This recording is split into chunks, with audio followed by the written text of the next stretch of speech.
Bună, dragilor! Am mai pus încă o comandă la Life Care pentru că sunt produse pentru sănătate și din când în când mai avem nevoie, pentru că de la o vârstă așa începem să scârțâim. Eu am putut să iau de la reducere un săpun lichid cu lavandă 3 în 1, are 300 de mililitri.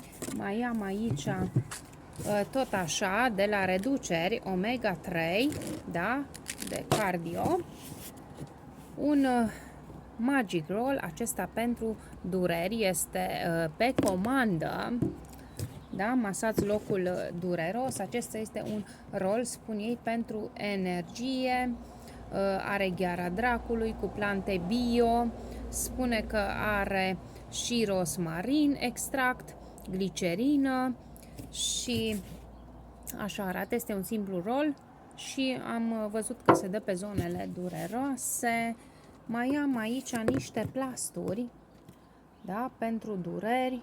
Cred că sunt 5 la număr sau 10, au eucalipt, ginseng, da, aici vă și arată, am citit puțin și am văzut că se pun peste haină și locul dureros trece, zice că sunt plasturi încălzitori, mineral power.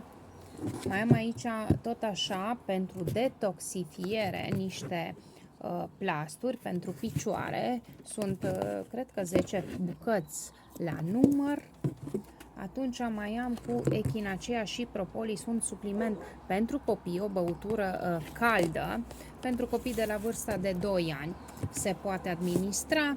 Mai am aici o cremă, Comfort Gel Life Care, da, este un gel recuperator, barbatatei cu tătăneasă și plante bio. Spune că recuperează după accidente minore. Și mai am aici o cremă, așa, micuță, foarte simpatică, cu extract de melc pentru cicatrici. Deci este cicatrizantă și spune că este recuperator asupra pielii afectate de iritații sau arsuri provocate de soare. Am luat așadar să fie în casă. Aceasta este comanda mea. Pentru orice detalii vă puteți înscrie, vă pot trimite catalogul online și eu vă doresc o seară pe placul vostru. Vă mulțumesc că mă urmăriți!